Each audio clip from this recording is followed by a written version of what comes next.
So I'll just cancel.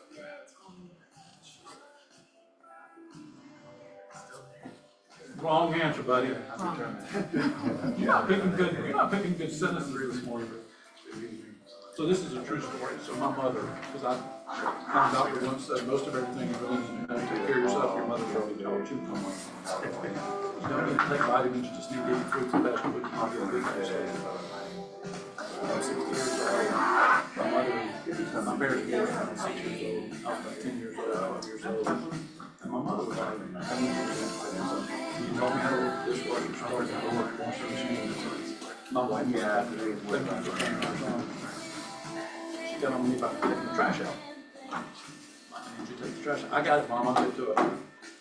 So that goes on, I don't know how long. But later in the day, she said, I've got a surprise for you.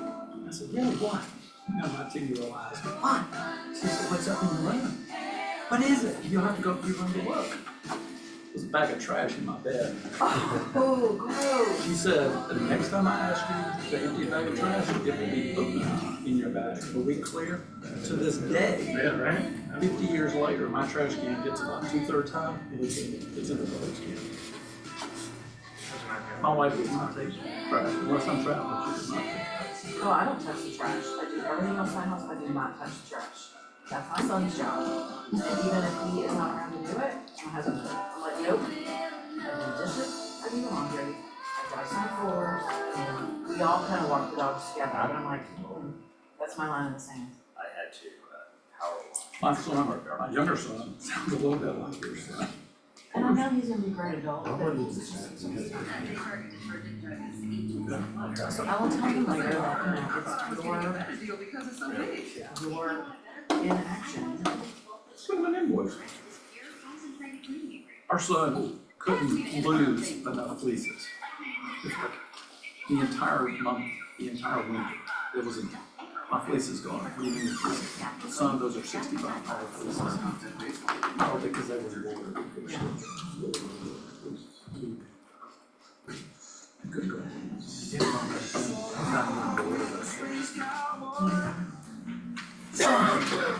This is the third place she was. I don't know what to tell you, Dad. I'm in school. I think somebody's coming. What would you think? Hey, San Diego. They would lose their places. How are you? Good, how are you? Doing good. Doing good. Yeah. Yeah, you're right. Yep. You want any breakfast? No, I'm good. I'm good. Okay. All right. We got some fruit and Yeah, they're sandwiches. just curious, what was the process? Did they do the background check here? Maybe somebody for what? I'm sorry. I have to do it like from 4. But I couldn't do it like online. I was just curious. I'm actually one or so No, he already owns documents. You don't have it? I saw him use it, yeah, Richard. I don't know.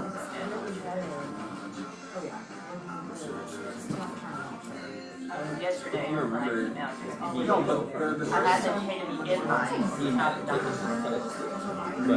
because like the first time that you sent it to me, I thought that was He was like, finish it. Yeah, the young girl that was sitting in the front with her friend, she's already asked if she can come back for a team event. School's out on Wednesday. Let me know what Tuesday morning you want to come. yeah. No, we would love to have you. We would love to have you for sure. Hey, how are you? Doing good. You're ready for some drinking today, aren't you? That's right. Thank you for doing tomorrow with me at the elementary school. Sorry about that. Because it's been a couple years since I've been Here. I don't know. And nobody.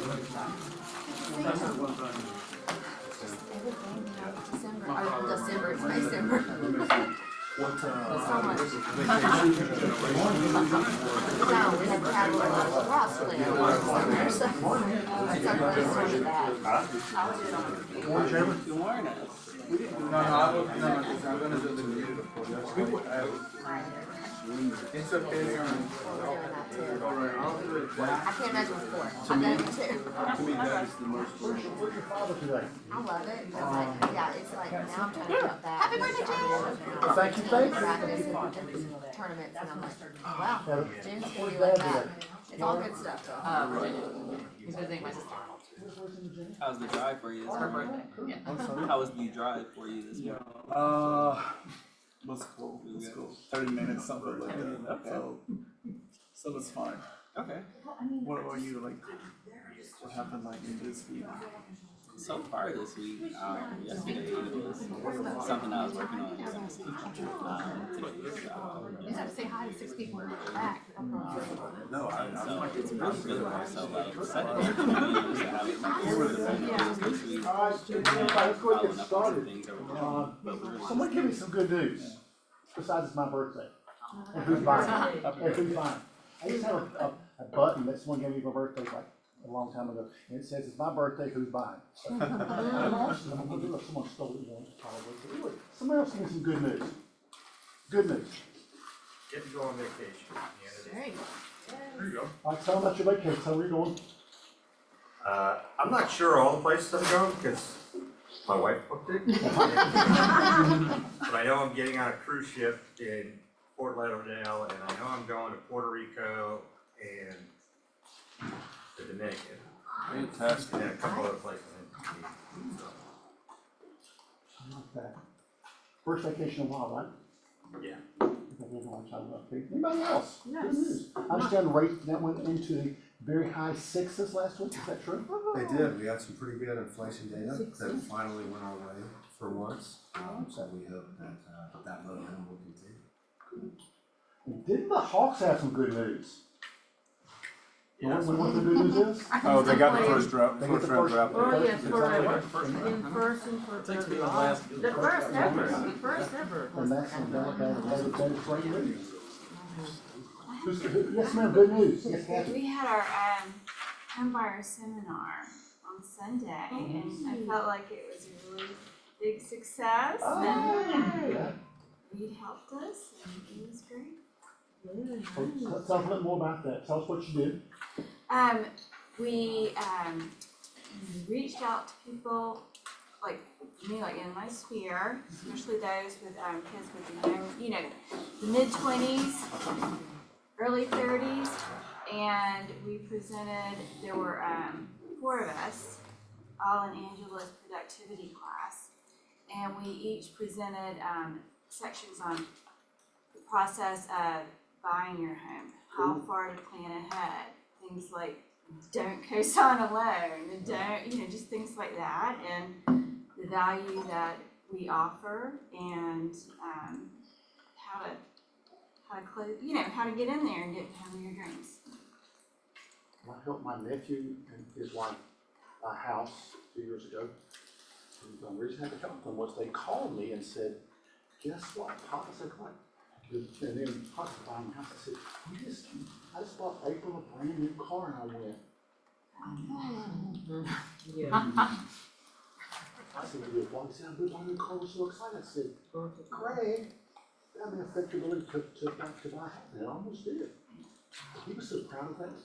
So he needs someone like you to tell him, don't buy any cars when you're looking for a house. And they bought a brand new one. I think, oh, no, I don't buy brand new cars. Which is cool. All right, anybody else have good news they want to talk about before we Yes, move on? my buyer that I've been working with, I don't know for how long, 2 years.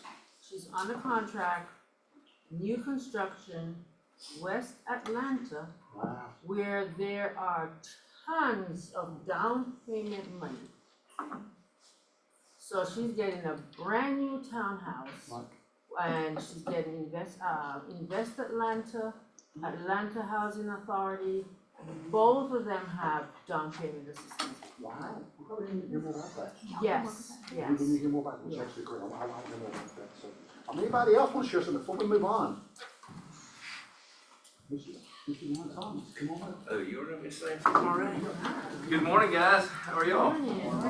I don't, Carrie always takes care of this most of the time, and she's off this week. So, didn't she send some information, Kimberly? I saw in an email just about some upcoming classes. You don't have to put it up, but just the website. Everybody knows the upcoming classes we got. I was going to tell you one little tidbit today that until probably yesterday I probably wouldn't have said, but. In the last 3 weeks, and this is something I think most of you know, and especially there's so much investor stuff now. Most investors understand this, but it's good to know for your individual clients as well, especially people buying second homes and things here. When we perform a closing downstairs, when we e-record the warranty deed, Thomas Brown or any law firm that closes that has no contact with the tax assessor's office, okay? The deed records and the tax assessor's office communicate internally, okay?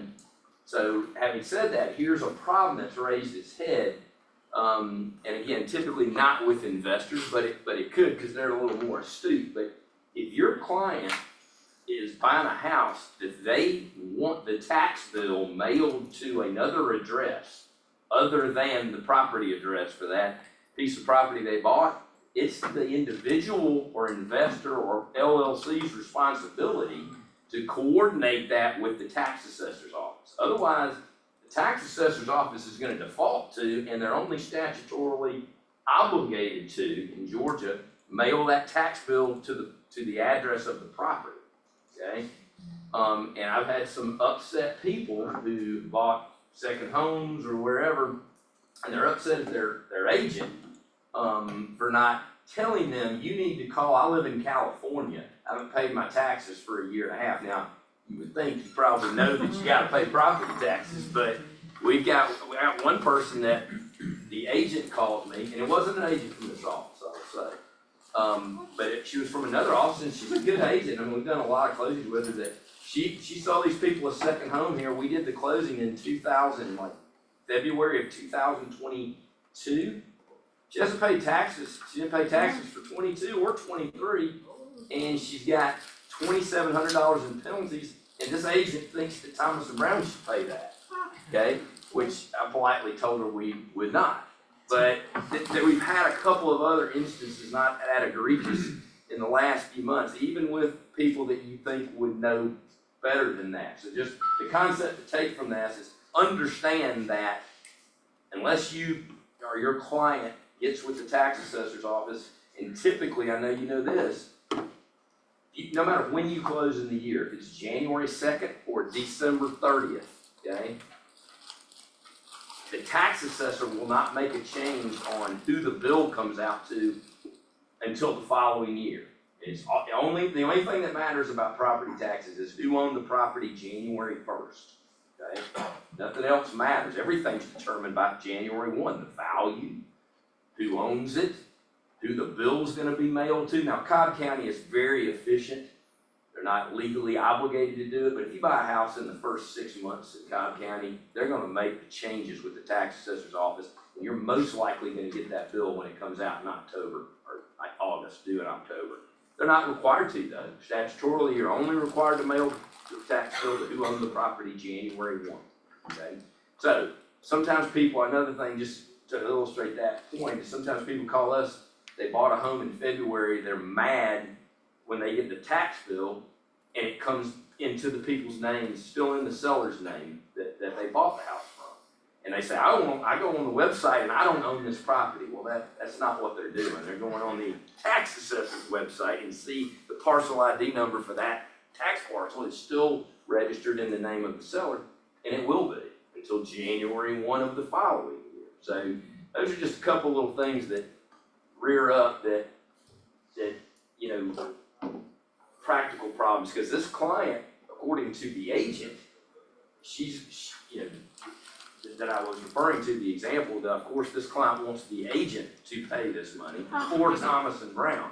Neither one of us are gonna do that. This person, I felt just, if you didn't know you had to pay property taxes for 2 years, you probably should have done some due diligence on your own. But that's something to keep in mind, and sometimes you guys don't have to deal with that type of procedural question in your practice. So I always like to just tell you some of the things I'm seeing out there, and that's a little tidbit. But other than that, thank you for everything. We had got a good report last week, got almost, we have 99 purchase and sale agreements, not just from this office, but that's a good increase. So I know it's getting a little bit busier. I hope it is for you. Looks like the sun is coming in through your office window. Looks like the sun is shining through. You know where that's from. Well, how often does a law firm not file the correct paperwork after closing? Does that happen much?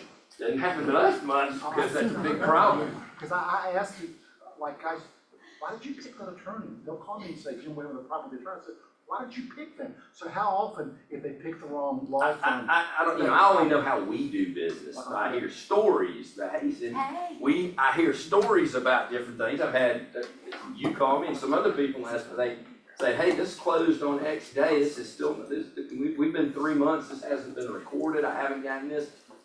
We're held to, as closing attorneys, to what we call American Land Title Association standards, and those standards dictate how efficiently and quickly and procedurally you are to do things. And I can't recall of an instance where we've been involved in anything where You may have not. where something's not recorded properly. How would you know that? How would you know if the attorney did not follow that paperwork? How would you know As that? as an agent consumer, or a as a consumer, consumer, you wouldn't unless you just realize, I go over the e-recording. E-recording has been a boon for Georgia. It has changed the tables. You guys know that day business. You used to do closings in Fulton County. It would be 8 to 10 months before your deed would come back. And if it came back, if you've ever been down there, that's a black hole that it's not efficient. And so this e-recording thing has helped every county, because every county does it now, and then literally within 5 days of closing, 6 business days, we've already received one back from the county with all the recording information. So the scam that you guys let consumers know about, you're gonna be solicited $75 for a deed and don't do it, well, that scam's virtually gone now, because you get that deed from the law firm if they do it correctly so quickly, the scammers don't have time to get in the public record and solicit you. You've already gotten it, okay? So that's been a boon for all of that, but all that's supposed to be done, and we do it procedurally very efficiently, and then we have some E&O, errors and omissions liability requirements that require us to do it and adhere to how the title standards do it in a timely manner. If we don't, we are subject to liability because of that. But to answer your question, Jim, unless you're just an astute buyer and want to check the deed records, a lot of you do that already right now. A lot of consumers go online and do that. They know, some of them know a lot more than you think they do about the property that they're looking at with you. And, a lot of people do that. So that's really the only way I would think. So it'd be a good practice, guys, if you close a firm besides this one, to remind them after a month, you may want to go online and check and see if you're. Yeah, a lot of people do, and then we'll have people call and, The e-recording thing has made it very efficient though, yes, Lily. Lon, with this e-recording practice, will it change the way people receive their deeds? Yes. Would it be electronic or No, still in here's the what mail? happens very quickly. We hold the original. The original was always held sacred in Georgia, so that's why you had to send the original into the county.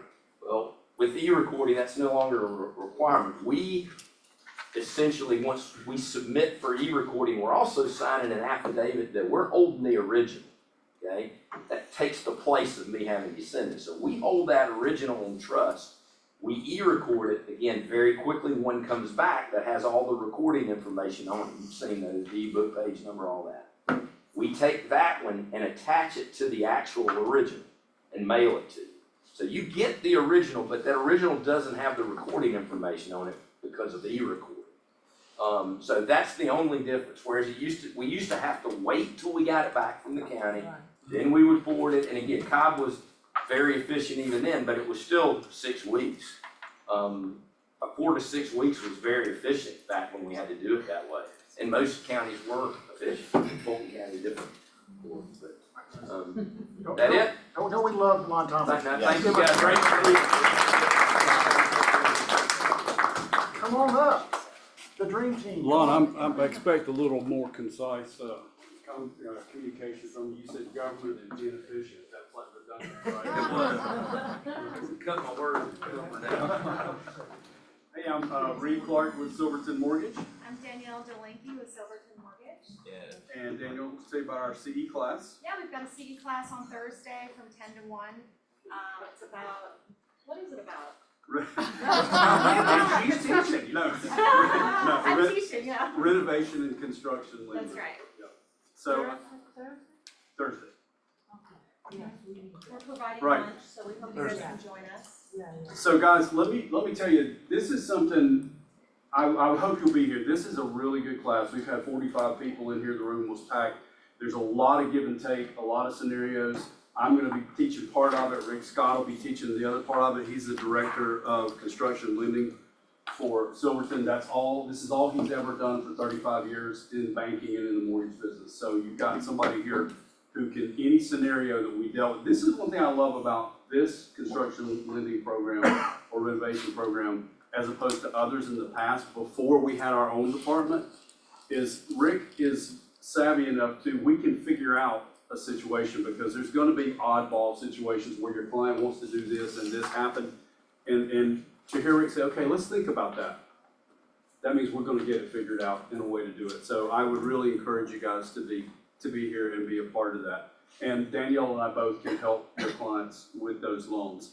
I also wanted to mention, tying in with what you said, Authorine, about down payment assistance. I don't think we've ever told you guys that Silverton has often opened up an office in Stockbridge, and it actually has a special title. It is the Home Ownership and Financial Education Center. And that is the branch that is tied in with every down payment assistance program, basically, that there is. The lady who runs it is our National Director of Community Lending, so she's even familiar with the DPA programs in other states. So if you have a client that's gonna be buying downtown or anything like that, especially inside the Beltline, that needs DPA, let us know, because if we don't know that particular program, we're probably gonna refer to Terry, because she knows them like the back of her hand, but we can help your clients with that, so. Yeah, and Georgia Dream has a new program. Thank you, that's the exactly, Peach there you go. Plus. Yes, it's extended to, it used to just be for first-time home buyers, now it's for anybody. Repeat offenders. Repeat offenders, Yeah. yes. So it's great, and they have, I guess they have more underwriters now, so their turn times are a little bit quicker. So if we can put people through our underwriting through Silverton Secure, we feel confident we can close those loans in 30 days. Right. So that's a big deal. And what we're gonna do on those, if you have a client, and let me tell you, the new program she's talking about, the income limit for a two-person household is $165,000. Yeah. Is it 165? Yeah. Maybe that was the four-person household, I think it was. So, but it's a heck of a lot higher than it was on the last one, and you don't have to be a first-time home buyer. So here's the deal on that. If you get somebody that we're talking to, let's get them through our underwriting, like you said, with Silverton Secure. And then before you write the contract, let us call DPA, DC, Department of Community Affairs, DCA, to find out their turn times before you put the contract. I don't want you to write a 30-day contract if their underwriting has gotten backed up, so, yeah, cool. And happy birthday to Jim. Happy birthday to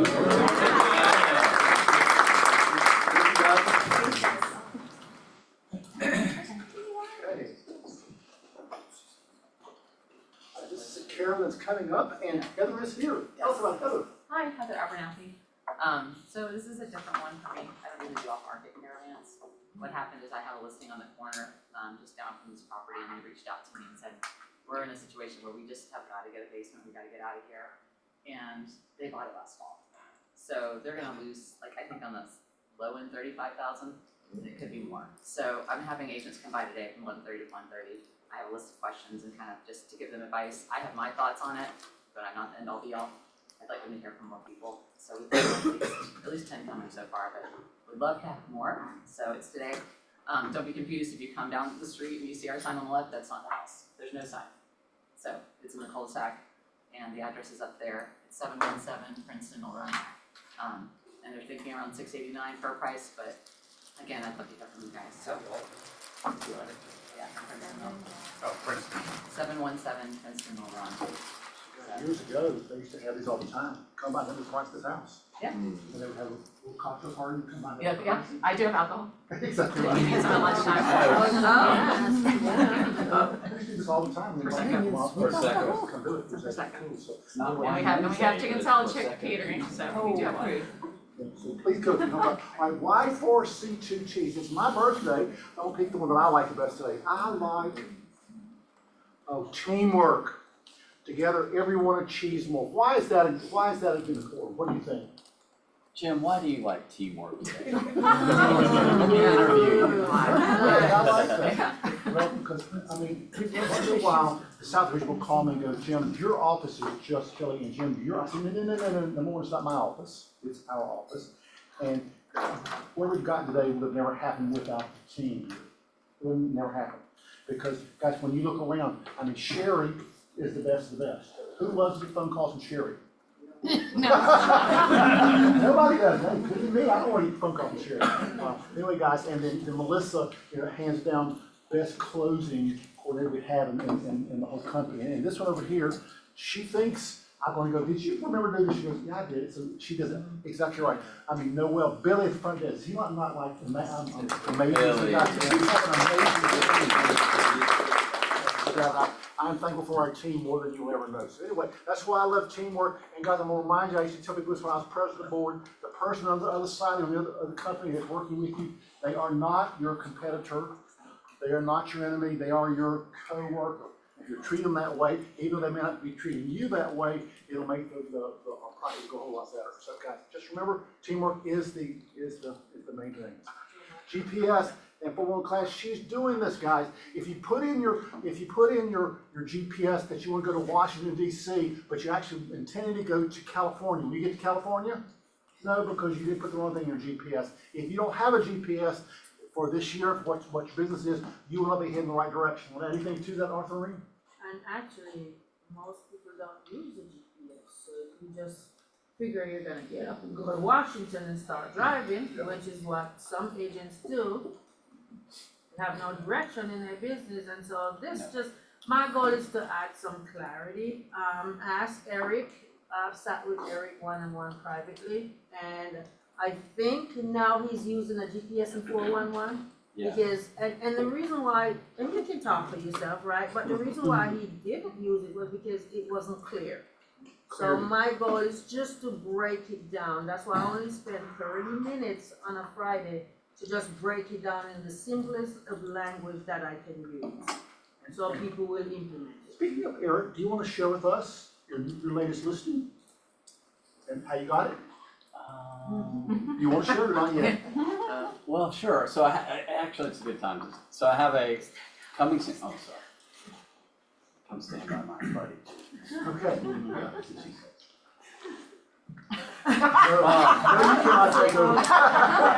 So no, I do have it's coming soon. It just happened pretty quickly. It's in Edgemere Estates, which is in Pope. It's 5 bedrooms, 5.5 baths, big house. We're going live Thursday. It'll be 1.25 million. And guys, that's the very first one. Excited. Million. It's a nice little milestone. So you put it out there, you dream big, right? You work hard.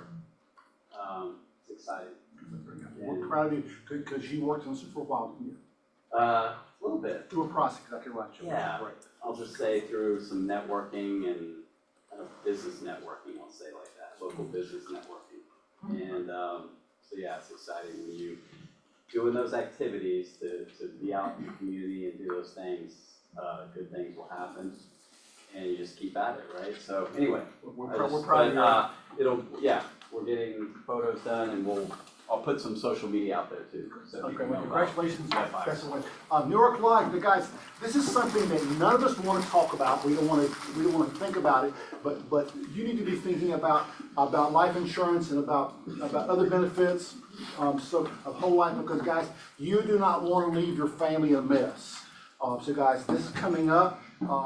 It's on Wednesday, May 22nd, which is tomorrow, 11:30 to 1. You need to come and at least hear about this, because it's something you need to do to be respectful and responsible for your families. So please do this tomorrow. Talk about college fund, the emergency funds, all this stuff. You need to hear this, and they're very good at what they do. So please come tomorrow. It'll be here at 11:30, and there will be lunch. So come. Anything else to add to that? How they sign up? Right there. Scan them right there. You can do it. Okay. All right. Let's just learn. Jalen. Awesome. Hey everybody. First, do we have any first-time guests? Any first-time guests? Okay, one right there. And then I want to introduce Diego. Diego has joined the office. He came to the career night at the beginning of the month. Diego actually, fun fact about Diego, he actually moved here from Italy in January of 2023, and so he was a referral of Marguerite Caesar, so we're very happy to have you, Diego. Thank you. My lesson learned for the week, I will share a conversation that I had with Gabriel yesterday. It's okay. I asked him, like, Did you ask Gabriel if you could share? but I asked him, what is he seeing out in the market? And he said it's like a tug of war right now between buyers and sellers. And that's something that really stood out, and just making sure that you're setting the correct mindset with your sellers and your buyers. With sellers, making sure that they're not in 2021, 2022 expectations. With your buyers, making sure that they're aligned with today's expectations and limitations that they may have versus what may be in the future or what may have been in the past. And so that was something that I appreciated Gabriel sharing, how he's been maneuvering that with his clients. Today, I'm going to share 2 lessons learned. My second lessons learned is that Jim Alexander is the most amazing team leader. Day after day, year after year, you have You're truly. getting yourself in trouble right now. I'm about to dig myself in a much bigger hole. Right. Yeah, I'm about to dig myself in a much bigger hole. But day after day, year after year, you have shown up in such amazing ways for this office, and there's a few people that wanted to share a couple messages with you. Yeah. Yeah. You're getting in trouble. Yeah. That's okay, it's understood. You and the whole He's staff. not by himself. Yeah. All right, so this is what I've heard. I have heard that it's Jim Alexander's birthday. And on my birthday, Jim Alexander calls me and sings happy birthday to me with the most beautiful voice in the world. And because I love you so much, Jim, mwah, mwah, mwah, mwah, mwah, I will not sing. I will say happy birthday to the greatest team leader and best friend ever, ever, ever. Love you, Jim. Birthday, Jim.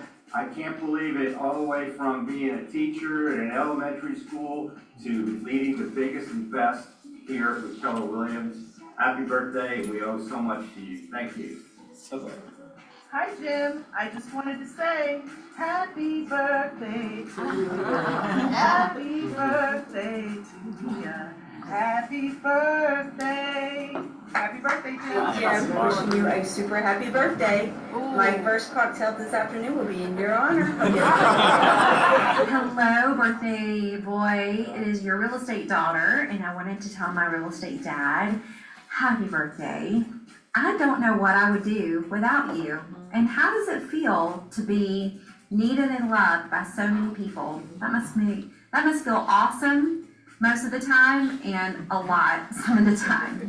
Happy birthday, Jim. We all love you so much and we're so thankful for you. I hope you have an awesome day and I hope this is your best year ever. Happy birthday, Jim. We love you bunches, and you're the whole reason I'm here, so I can't thank you enough for everything you do for all of us.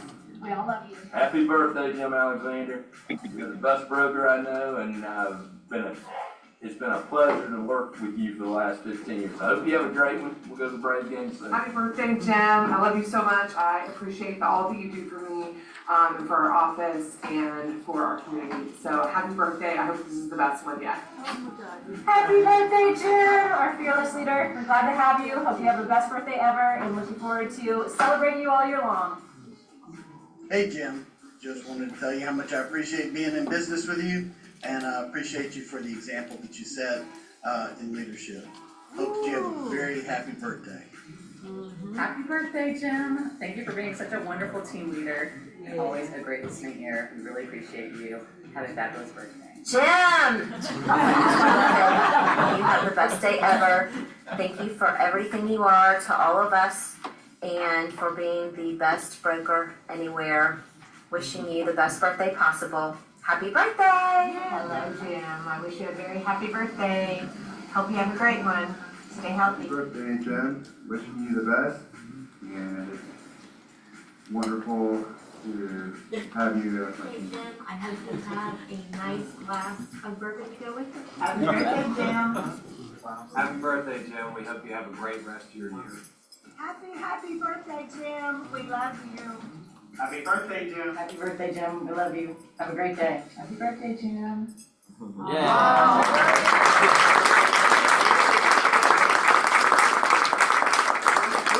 couldn't have bought me anything any better than that for my birthday. I love that though.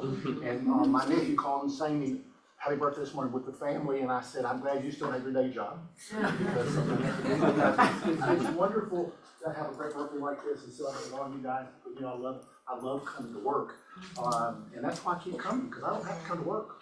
I can stay home. So I love doing this. So thank you guys. Thank you everybody that did it.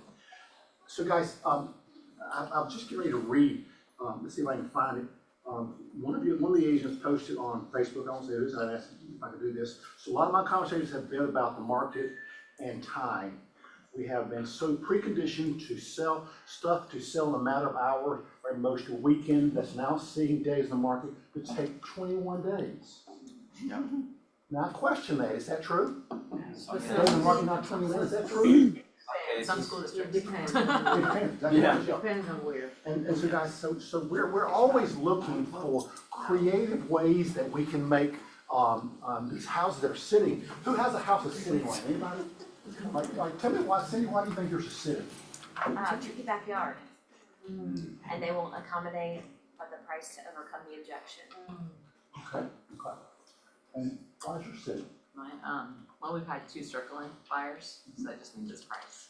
And the people don't really wanna move off of it, because they need every penny out of it to buy the next house that's on their contract on. So, we are actually working on reverse negotiations with the other contract, to see if we can get that one down, so that they have more room to negotiate. Fun. Pull out all the Fun. cards. Yeah. Anybody else have a house that's sitting right now? Anybody here? Yes, ma'am. What about James? Why is it sitting? First house when you pull in a subdivision. Yeah. Okay. First house is full subdivision, okay? First house. Okay, so is that a price issue? Yes, and they put too much money into it to begin with, so. Anybody else have one that's sitting? Anybody else? Okay, because I'm hearing of more and more. So a good friend of mine's daughter has a very expensive house. It's listed for $3.95 million, and it is perfect inside. She just redid it, and I want to do another one. When I tell you it's perfect inside, now it's her perfect and not my perfect. Does that make sense to you? Right. Which I get, but I mean, I can live in a house because it's so good. Look, I just don't have the pocketbook for $3.95 million house, so I can't. So guys, we're always looking for solutions to that and how we can give a different direction. So you know, I am very cautious. I put in front of you all. You know that. You can't just call me and say, "Hey Jim, Rob said for me to come see you," because I might ask Rob, "Do you know this person and are you aware who they are?" So about 2 months ago, Gabriel called me and says, "I've got someone that wants to present." And I said, "Great, tell me more about him." And I met him briefly. And I talked to him yesterday, and I think he has a unique proposition that may give you some different ways to maybe help someone out of if the house is just not selling for whatever reason. It could be that it's a husband and wife that are in a divorce and they cannot figure it out. It could be that they're underwater in it. So I'm gonna ask, come on up, introduce yourself, and tell them about what you do. And he's not selling anything there, okay? I promise. That's exactly right. I asked him 3 times yesterday. He's like, "So welcome. Happy birthday. Thank you very much." How's it going, everyone? My name is Josh. Thank you, Gabriel, Jen. And yeah, so you may have already had some kind of weirdos that seem very scammy calling you guys, asking about some of this stuff, primarily probably because it's very clickbaity stuff for people to want to get into real estate at all. But it actually is a solution if people know how to do these transactions. So y'all need the light on so you can see it? Yeah. Sure. So yeah, obviously we have your traditional sale, list the home, agree on terms, due diligence. Now, if this was 2 years ago when rates were kind of amazing, this happens in about 30 days or less. And you know how to kind of sign those up with usual GAR forms, close, traditional sale, right? So if we move on to Heather, your situation may actually, okay, we'll go right here actually. So, we'll get back to Heather's, I promise. But now traditional sale, right? The market, the rates, everything that is happening with these, we have higher days on market, fewer qualified buyers, longer days on market as we know, and frankly, more seller credits. But like the tug of war analogy you used was brilliant because it's exactly what it is.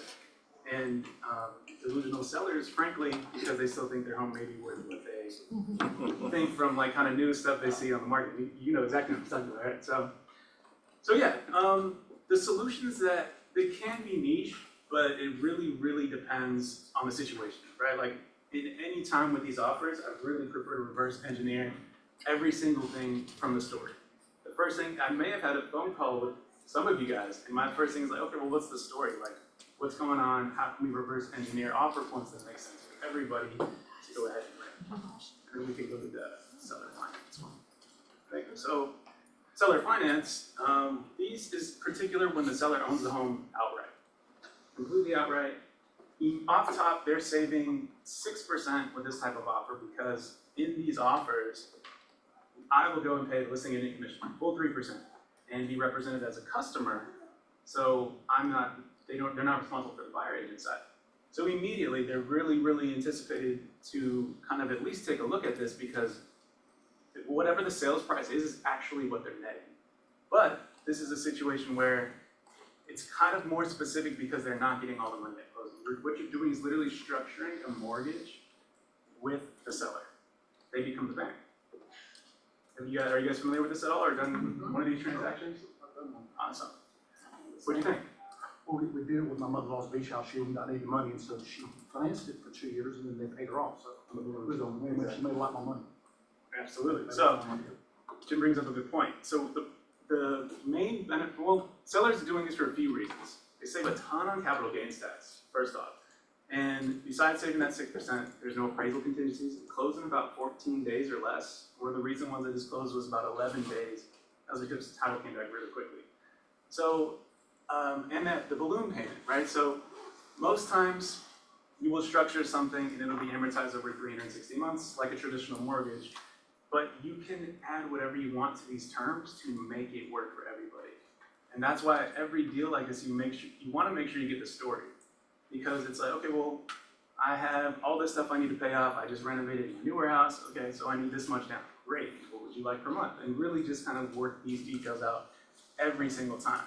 And the beautiful thing about this as well is you can actually, they can sell for the price that they want. So if they might be overpriced because of that backyard, because of whatever, they can get that price, or sometimes more, because they're getting it over time.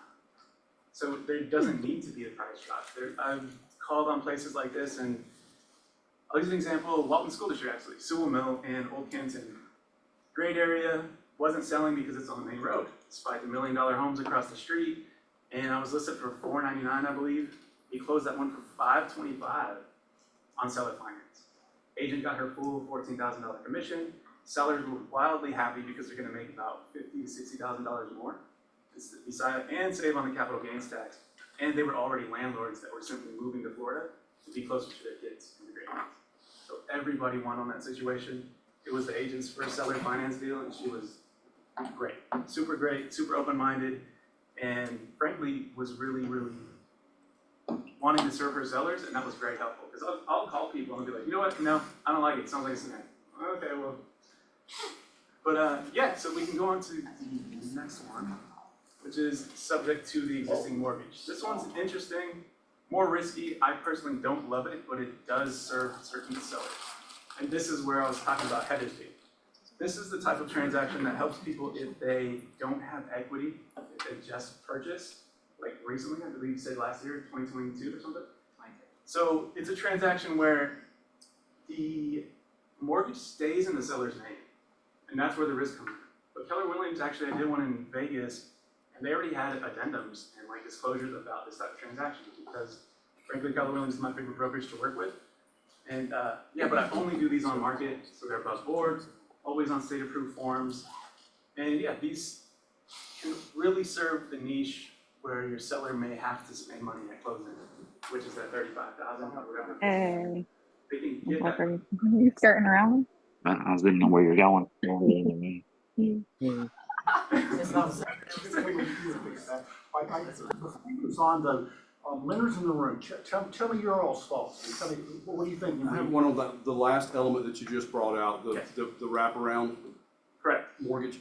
So how does that not trigger the due on sale clause in the original That is the security main deed? risk, and that's why I don't hold it. It can, sometimes it does. Most of the time it's because of there is a mistake with insurance, right? So it really, really depends. Like it depends on the lender, and there's regional lenders where I have a mentor where, I don't remember the lender's name, maybe I shouldn't even say this, but they will call him when they have accounts in default to offer him to purchase them subject to, so they can actually get those notes paid, regardless of the interest rate. Because obviously it'd be in the lender's best interest to go ahead and call the due on sale and lend at a higher rate. It makes more sense. That's what I would do if I was a lender. So yeah, it really, really depends on the lender. It does happen. It's why I don't like holding these, because to me, peace of mind is everything. So as an investor, I would rather just not have to think about it because of the risk. They're more expensive to insure. Wiseman closes these. I only do these transactions to when I get an agent friend that sends me a very particular situation. This situation was a divorce situation, $18,000 in arrears. He was gonna spend about $25,000-$30,000 just to sell his place and to get out of a really bad situation. Agent friend sent it to me, I structured it, we got it done, paid his arrears, saved him from a foreclosure. So things like that, I like helping, but I didn't hold it. I sent it to another investor friend that doesn't mind holding those, and that's how those can be implemented. But again, every time I talk to somebody, I'm like, hey, these are the risks, this is what's going on. Due on sale is a thing. I don't see why they don't call it every single time, because it's in their best interest, right? And you as a lender, that makes more sense, right? Why would you not? But yeah, it does work, and it probably about 1 in every few hundred transactions, I'd say, that it is called. Any other lender wanna pick up to that? Paige? Is this something that is doable with FHA and VA with like a Fannie Mae wrap? Correct. It's legal with every type of loan, because what the loan, the divorce situation I was just telling you about was a VA loan. Okay, Yeah. but that with FHA and VA, they're actually assuming the responsibility of that mortgage. So it So doesn't. that's where the line kind of gets a bit blurred with that type of transaction, and again, why I don't prefer it, but it is a solution for niche circumstances like that one. It's not an assumption, it's literally, you're literally taking over that. It's With line what two you're of- talking about. With this subject to, But correct? with a Fannie Mae wrap, you're actually assuming that mortgage. Correct, that would be an assumption, yeah, which, And you're wrapping in another mortgage into it. right, you're just taking it over. So very, very similar to an assumption, it's pretty, almost like semantics, but again, the seller's name stays on the existing mortgage. So why people are like calling a lot of these people, because they're picking up interest rates from 2021 and 2022 at these low rates, and that's why they're like, oh, let me buy this, let me buy that, but it's still very, very. But what are you doing to cover the gap there? If If you're- there's equity? Yes, the equity gap there. So if there's equity, we'll go ahead and either pay it all off at closing, or give them a down payment, and that would be a mixture of the seller finance and the subject to. So let's say you have a $500,000 house, and there's only a $350,000 mortgage, there's $150,000 in equity, that's what you're referring to, correct? So you give them a down payment on said equity, and then they would be in second position behind the first position mortgage with whoever that lender would be. And that's where the seller has the control again, because they can do that, oh, well, I want this much down, I want $50,000 down on my $150,000 in equity, and then you're paying this much payments plus you're paying the mortgage. And the closing attorney and or escrow agent will go ahead and make sure that everybody's protected for each part of the transaction, and make sure that the buyer is incentivized to actually perform, otherwise it's a really scary situation for everybody involved. Rob, did you have a comment? Yeah, so I used to do these in California, and. Oh, nice, I'm from California. Yeah, so, here's the difference, Paige, is, the due on sale clause, right? If the payment is being made on time, most servicers have no idea and don't care, right? Right. So it's when they start missing payments and stuff like that, okay? And the difference is, in that scenario, it's not an assumption. Like an FHA, you have to get approved for an assumption and read, and Hunter and these guys will tell you, those are tough to get approved right now, because they don't wanna keep that 2.5% mortgage, right? They wanna get it out. Absolutely, makes more sense, let's get into them at 7%. Again, that's what I would do as a lender as well, it makes more sense. But yeah, that's it, super well said, and that's exactly. Anyone of you guys want to comment that at all? Any extra comments? No, I would just say, there's a lot of different products out there. It really just is, like he said, it's very case by case. As far as assumable goes, 9 years, I think I've seen like 3 of them ever be successful. So I mean, it really just depends on somebody's financial makeup. It may work for some, it may not work for others, but you can say that about any loan, I think, so. Anybody else?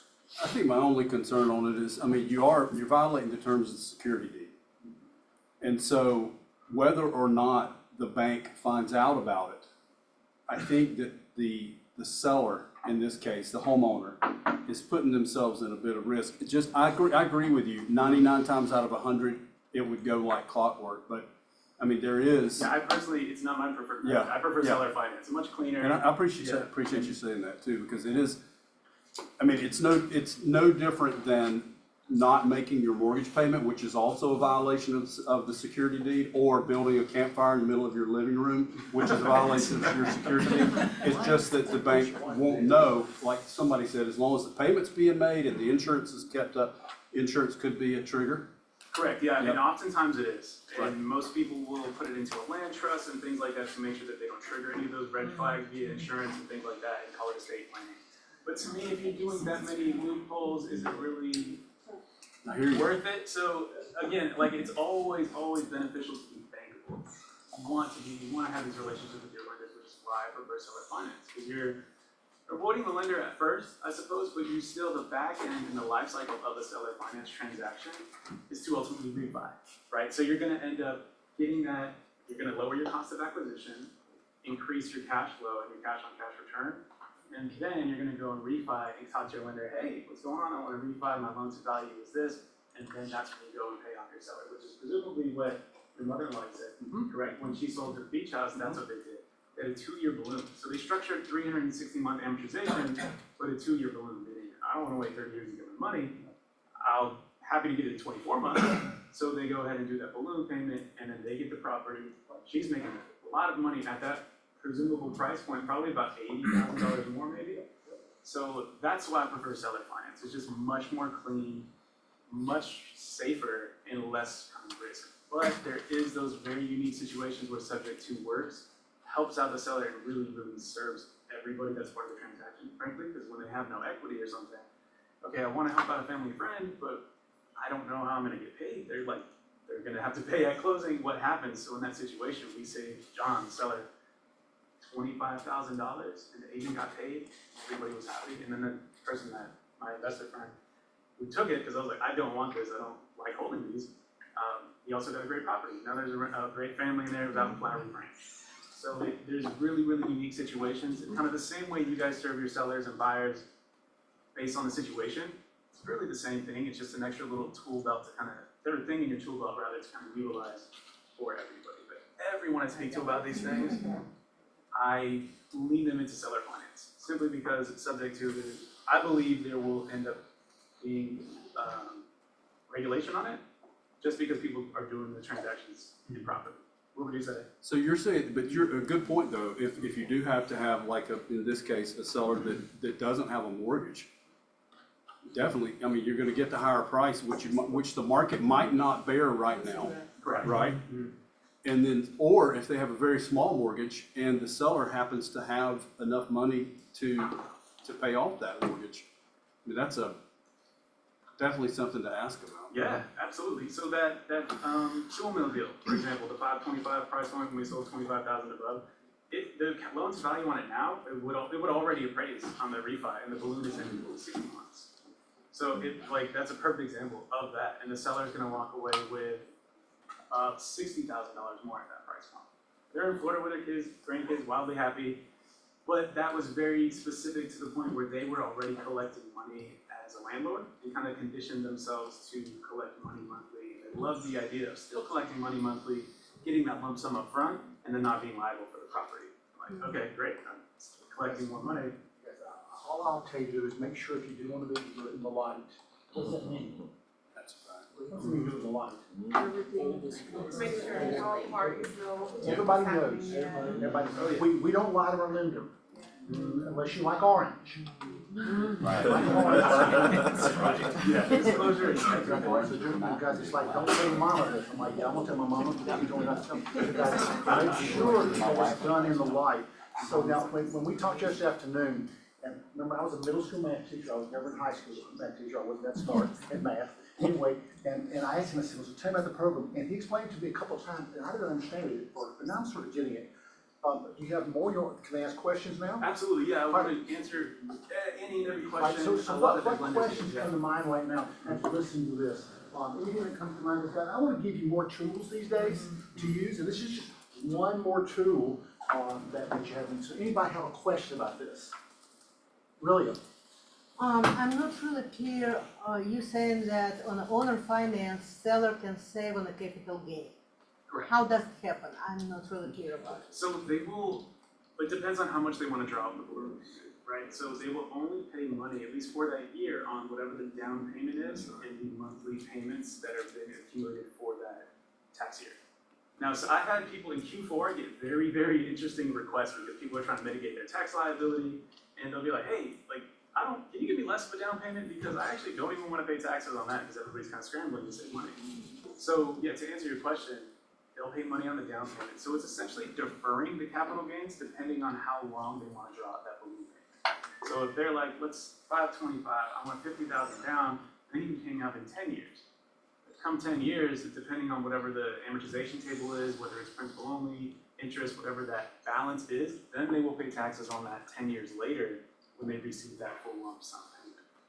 So they basically, Exactly. That's what's also kind of fun and best, sounds redundant and really like salesy, but it's almost best case scenario. That's actually what I like to build into all of these on the buyer side, because I buy this way and I sell this way. And it's like essentially like a deed in lieu of a foreclosure type thing. Hey, if you don't pay me after X amount of days, months, whatever, and you default, I get the property back. I keep all the money that you paid me so far, and if you've done any improvements, those are also mine. So I don't care how well anybody's doing. I don't think anybody wants to be like, okay, yeah, take it, and all the money I yeah. Do they make their own terms for that foreclosure timeline? Like if you don't pay me in 15 minutes, Yes. then Yes, with seller finance, absolutely. And that's why I love seller finance more, because there's so much more freedom, because it's like us. If I'm like, hey, that's a really cool blazer, like, what do you think? I'll give you like $100 for it. You know, right. 150, but if you don't give me 50 now and you don't pay me that 100, I'm taking it back in 10 minutes. We can absolutely do that. And that's kind of the beauty of the seller finance transactions, because you have Josh has to bring me a large pizza every other Tuesday. And I will have to do that otherwise, because it's agreed. And at closing, the promissory note and security deed are recorded, so everything's there. And also, the collateral itself is the actual home for the seller, because they're in first position. They've now upgraded themselves from the seller to the bank. So they're now kind of like Chase or PNC or whatever. Yeah. Yes, could you expand about like the principal payments and the interest payments? Yes, so I know this sounds crazy, but I like to structure these principal only payments, meaning no interest. And sometimes people look at me crazy and I actually tell them why I do that, and it's because I sold the deal where I was very, very adamant about getting my interest, right?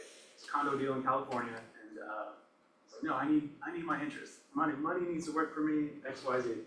And because I consider myself very financially literate. So I sold the deal. It was $525, $550. I don't remember the exact price on it, but it was like 5% interest for 84 months. I was very happy. People that bought it were great. I still talk to them, but they were going to do like a midterm rental traveling nurse type thing for their exit strategy, because it was near Cedars-Sinai, like a popular hospital out there. Their exit strategy fell through. They sold it 3 months later, because I gave them a good deal, and they paid me off. Now, why is that like bad? It's not bad. It's great because they paid me. But if I built in the interest and did principal only payments instead of being like, hey, give me my interest, that's 81 months of interest I did not collect. So my whole perspective changed. It's like if I built that into the purchase price, there would be a much larger amount that I was due on the promissory note when they sold it 3 months later. Because I don't like prepayment penalties. So yeah. Yeah, and what I find interesting is like, what the interest rate would be. You know, like everyone's talking about interest rates, high interest rates. So I see this as like a possible resolution depending on the circumstances. Absolutely, absolutely. And again, there's a deal someone sent me from Everett, Washington, and I actually walked away from it because it didn't serve the seller. So he wanted to retire on the promissory notes, right? He's like, okay, Everett, Washington's a crazy expensive market. I didn't even realize it. $980,000 was like a 4.4. I was like, okay, well, it's like I want to live off the promissory note and the interest with my wife. I was like, okay, well that's great. Like, well, I'm trying to build in cash flow as an investor, and I'm feeling really bad, frankly, because you want to live on this money. So why don't you just kind of like, there's plenty of homestead buyers that don't even know they can purchase like this. That buyer and homeowner appreciation that they have and the loyalty they have as you now becoming their lender is like out of this world because they didn't even think they could own. So now there's somebody where I'm trying to like get it to make cash flow and this and that. Tim is his name. He'll now go ahead and get somebody who may own a landscaping business, they may own whatever the case may be, but A real estate agent. yeah, exactly. Like any kind of business owner or a person who may not qualify, but they're like super cash heavy, really doing really well, they can go and give him the 20% down, whatever interest rate he wants, and him is what he has. So that's what I'm helping him do. Like just look for that type of buyer and kind of consulting him in that way where I walked away from it because I felt bad. I was like, look, Tim, like I'm trying to like cash flow. Like this is not, you want to live off this. Like you need to find a buyer who doesn't know they can buy like this. So yeah, it absolutely serves its purpose in a handful of different ways. Yes. So if there's a buyer that comes to me, I'm a lender, comes to me, I can't qualify, I'm like that, self-employed, but they don't file very well, or they write a lot of stuff off, they're cash heavy. As the agent, how do you then take this non-qualifiable from a QM mortgage perspective and plug them into a network of properties that are for sale by seller financing? Is that something that exists? It should, right? That's a good idea. I'll take 15. Yeah. Let's talk after this. Contract out. So yeah, there absolutely should be a marketplace for that, and frankly, it's like a lot of investors, right? A lot of investors. A buddy of mine just at Gainesville, I believe it is, and he's like, hey, just get a renovation. I think I heard somebody speaking about they over renovated and they spent too much on the renovation somewhere over here. Yeah, so he's like, I just did this renovation. It's in Gainesville, beautiful space. I think he went $700 for it. And people that were qualified, even like a handful of months ago, aren't qualified anymore. They wanted it. So it's like, hey, I'm selling this on seller finance. If you know anybody who's into it, and that's kind of what it is right now. Sure. There's no like real market. Just like name. Yeah, it's like, oh, Josh, I know Josh is doing creative deals. Let me go ahead and send this to him and see what's going on. And so, and then I sent it to my agent friend because what I think is beautiful about this whole thing is not just investor to investor and things like that, but people that would otherwise not believe that they can get into homeownership. Right. Getting into homeownership and actually like be super grateful and that loyalty between, let's say I didn't think I could own a home, you present me something seller finance and I can afford it. Now I'm like, oh my gosh, I'm super loyal to him. Not just because he has a cool jacket and a really cool beard, but because like he happened to get into homeownership when I otherwise didn't even think it was possible. And there's It is pretty cool. okay, right? And there's nobody else who's gonna like and that's gonna be frankly the best person to pay you monthly. Yeah, because that's really, the alternative is hard money or a bank statement loan, both of which are gonna have 11% interest or something, so it's not necessarily beneficial. Yeah, like shark loans, you know. Sure. Yeah, so, and they serve their purpose, absolutely. Yeah, sure. But yeah, I've even helped a few flipper friends that are like, hey, I know you're doing this, like, because they were doing hard money, and they're like, hard money's gotten so expensive, like, I don't know what to do. And I was like, well, why don't you just do like a short-term balloon on your flip? Pay your seller more, so you're not being like a cheap flipper guy lowballing your seller. Right. Pay them more money, and now you kind of avoid the hard money. They're making more, you're making more, everybody wins. So like, there's so many different things and ways you can kind of implement the strategy, and I think they can benefit everybody with it. And most of them have proven to. And our listing systems do have a box we can check that says owner financing. Oh, that's great. So Yeah, if you that's have right. somebody who's Redfin looking for enters by that as well. it through one of our systems, you can find it. That's awesome. That's great. So yeah, there you go. There is that reminds me, there is a box on Redfin where you can check that, and presumably on the MLS as well. Yeah. That's right. Yes. Which is great. But in the same vein, sometimes sellers don't know that they can sell that way, or they might be like, well, I want market rates. It's like, of course, like if most people would, but again, the real goal is to find that win-win situation for everybody involved. Other questions? Can you teach a CE class on this? I would love to. Yeah. That What would you I want to see would class on? definitely What would you show want it up. on specifically? What? What's that? What would you want it on, just what he's not Creative talking about? Well, I mean, Creative financing club. Yeah. Creative financing. Yeah, it's certainly something that like deserves a bit more Yeah. time. I could probably, like, There's a Jim lot. was saying, I can absolutely, like, just kind of go quickly, so feel free to answer any questions, I'd love to come back. Yes? Debt to income ratio, if you have a loan that is in someone else's name, it does not go against your debt to income. Or it's a subject to transaction, correct? Correct, but on your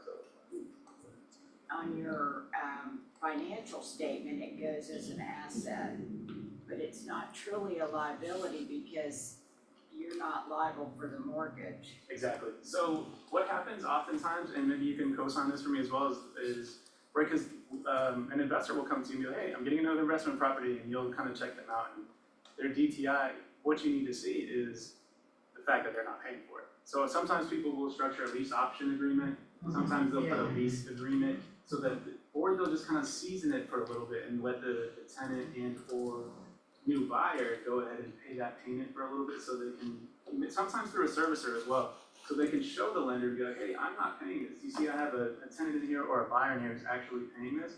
And then most of the time, about 80% of that gets wiped off their DTI. So then they can go ahead, because a lot of times it's contingent on getting their next home, is if that DTI is even correct. So most of the times, it's a quick call to the underwriter and they can go ahead and see that they're not liable for the payment. And it's move on pretty quickly. Other questions? I'm sorry. On a subject to, does the buyer go on the deed? On the Yes. deed, but just not the mortgage? Correct. So then if we do a public record search, we'll see that the tenant in that scenario is a part owner of the property. I feel like it would have to be 12 months paid to others before we could actually exclude it, so they'd have to have been doing that transaction for 12 months. Probably so. Yeah, probably so. Again, one more reason why I prefer seller finance. Yeah. Like I'm very adamant about how much I prefer seller finance because I don't want to like talk down so much on subject to because it is a transaction and it serves people really, really well sometimes. But yeah, and that's just kind of one more reason why I prefer the other type of transaction. Guys, I live in the world where when someone tells me I can't do something, tell me why. I was told, and recoming with this, I was told that my IRA could not be used to buy rental property. And my accountant told me that. And I went, Fire. he said, you come get that. And I went, okay, so I called Reed, he said, Reed, you're doing it. He said, oh yeah. And my accountant said, I did not know that. If I listened to him, I would not have bought a rental property. My IRA had sitting there making no money. So guys, the thing is that there's a lot of options out there for you. And guys, find someone that will say, well, that might work. Rather than having someone say, oh, wait, that doesn't work. That does not work. That's a very good point. I helped my buddy, that flipper friend I mentioned a second ago, purchase a primary residence for him and his family on a mixture of these two deals actually. Seller was already out of the house. I think they like moved out of the country or something. And they weren't getting their price, so they took over the mortgage. I believe I have the Alta in there, but if you guys wanted to see, I have Alta examples so you can see what these look like on a closing statement. But the subject to the existing transaction, he took over $305,000, paid the rest on seller finance, and he's wildly happy. And that the day of closing, it's like, Josh, the attorney says I owe them $550,000 instead of $50-some odd thousand. Like, okay, like we'll talk to him. And then we got him on the phone. We spoke to them, and your accountant reminded me of that situation because these are people that are in very, very trusted positions to kind of either manage somebody's wealth or their livelihood or some part of their well-being, like a home, and they may not be familiar and they just kind of have decided that they can't do these things. What's the quote? I forget whose quote it is, but the quote is, I believe, emotional convictions are kind of the only thing that really combats the truth. And the truth was we could have done the transaction, and it did close the same day, but I'll get that. Are you waiting That's out? Shari's, healthy ass question. I have a popping question. So to clarify, the seller, to do seller financing, the seller has to, wouldn't be getting all their equity, right? Because they're acting like a lender, so it can't be someone that's, wants a traditional closing where they get all of their, proceeds and everything. It has to be someone that has, that wants to, is okay with deferring their equity at a later stage? Correct. For a straight seller finance transaction, they own the property outright. There's no mortgage on it. They're only paying property tax, therefore that's why they're like, okay, I have all this equity and I wanna actually make all of my equity from this instead of paying 6% plus seller credits and this and that and capital gains tax, which, as we know, that's a lot of money right there, those things in itself. So, yeah, what someone who's purchasing this will say is like, I'll give you the 3%, I'll pay your listing agent commission, I'll be represented as a buyer, which is, or as a customer rather, so there's no buyer agent transaction or commission, and I'll pay closing costs as well. And here's the terms, like, let's discuss it. So yeah, they will not get all the money at closing, they will get the money that they negotiated that they wanted at closing. Typically, it's been around like 10 to 15% depending on the condition of the property. A lot of these are fully renovated places, like they over renovated and I'm not selling the market, so I'm gonna sell it this way because I want to maximize my profit.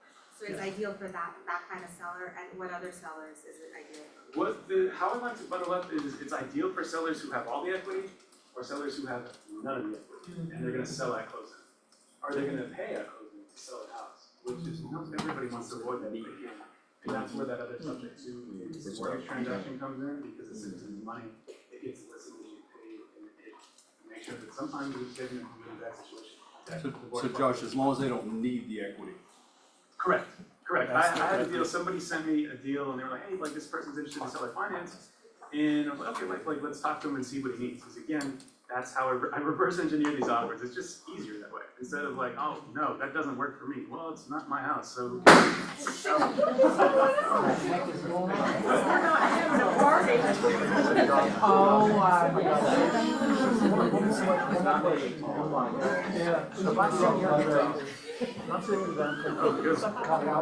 would love to start buying property because I want to grow wealth, okay? It's gonna be hard for you, but try to do it, okay? In a very simplistic way, not up here. I'm sorry. Which is above my head. How we can use this program to actually go out and find properties for someone that has no properties that they'd like to start investing with. How can you use that? Simple. Yes. So seller finance is actually always my preferred method and the method that I advise people to do because your cost of acquisition is much lower. Right, if Jim owns this house outright, I'm like, oh, I want to own a property, I want to start investing. He's down my letter, like, hey, what do you think about this? He's like, well, Josh is kind of decent, yeah, he talks too much and it's a little complicated, but like, I'll sell to him and I'll sell to him this way. So I'll give him a down payment. And I can now rent that, and now I'm into rental properties for a much lower cost of acquisition and a much higher cash on cash return. And that's everybody that comes to me, because after the first quarter of this year, I've had a lot of people like come to me for wealth building, and this is the way that we've been kind of doing it. It's like, oh well, now, and I don't have to put down 25% for an investment property. I can only put down whatever we want, and then I can now cash flow kind of no matter the exit strategy, because there's other things we can do. Rent by the room or short-term rentals, which I don't like, but mid-term rentals, all these things, and they all work. There's huge money in this. Oh, yeah. Roommate sharing, what's it called? Something. Hat-split. What? I mean, That's how it's so like rent out this room of a. Just huge money. Yeah, I have a lot of friends that invest that way, and that's their exit strategy. And how about for real estate agents that are sitting in rooms like this that are listening to the house that won't sell? That maybe they might be able to go to that person. Exactly. And not necessarily, but to build their own wealth. 100%, yeah, that's. Because sometimes, we're not W-2 employees. It's not always the easiest thing to do to get a mortgage for investment properties if you're not a W-2 employee on the other side. Exactly. Or if you don't need to borrow the money. I love it, they would loan the money to the people that need to. Exactly. But, I'm just sitting here and I have a house that just came back on the market and it's like, do I wanna buy that house? There you go. I love it. Yeah. Yeah, I have had a seller in that situation where the property needed work, it couldn't sell as is. Lon Thomas actually closed it for us. And it was seller financing, the terms were, and what made it appealing for the seller was the amount that was being put down. And the fact that if they defaulted by a certain amount of time, they just got the property back. Yeah, it's like, okay, great. She ended up doing that a few times, but it was cool to see that one, knew how to. Hey Marjorie, Oh, yeah. Marjorie, I got a question for you on that one. Did the seller do it with a security deed or a contract for deed? I don't know that detail. Most of the time it's I just security know deed. line Because yet, it's two but different- I think it was a security deed. Yeah. Yeah, most of the time it's a security deed. Promissory note and security deed are the things that are recorded and kind of securitizes and has that. Oh, yeah, in yeah, first but a position. contract for deed would work too. But Yeah, it's- it would. A lot of people do it when it is that lease option. Yep. Yeah, The cool thing about that is you don't have to go through foreclosure if they Right. quit paying. exactly. Yeah, Right. and so contract for deed, they'll implement that a lot when it's structured like a lease option. Yep. And because it's just like, okay, for that exact reason, you have to do it. I just prefer deed in lieu because again, I don't love being a landlord, so I'd rather just kind of, I love reselling on seller finance sometimes. And if I've got it for, I don't know, 0 to 2%, at 10% down, I can then sell it to somebody else for 15% down, 5% interest, and that's still a better deal you would get if they could qualify, and everybody wins. So. Do we like this guy? Yeah. Everybody go back? All right, guys, I am 100% guy. Anything we can talk about, today? Real quick, Josh, Josh? what's your last name? Matthew, M-A-T-T-H-E-W. Thank you. Anything else we can talk about? Do we confuse anybody? Did you see the notice from Realtor for those who have their broker license, who might be an associate broker here? They're looking at changing the requirements for CE classes, and that they may have specific 18 hours that you have to do what broker topics, not general. Happy birthday to you. Happy birthday, dear Jim. Happy birthday to you.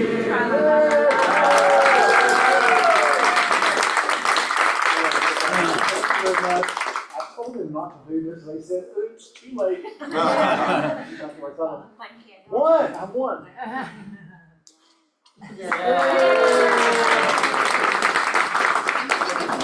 Christy, I'm sorry, I totally interrupted you. I'm sure. So if you have your broker's license, be on the watch, look for that. It'll take effect when you renew July 1 of 25 or later. So if you already got your CE classes for your next renewal, you may have to take another 18 hours. Okay. Thank you. All right, y'all, let's have some cake. What do you say? I'll see you. That was a Yay, good thanks very much. distraction. Sorry for the gunshots and the.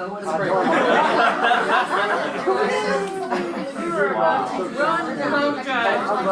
You were about to. Yeah, we were in part 4.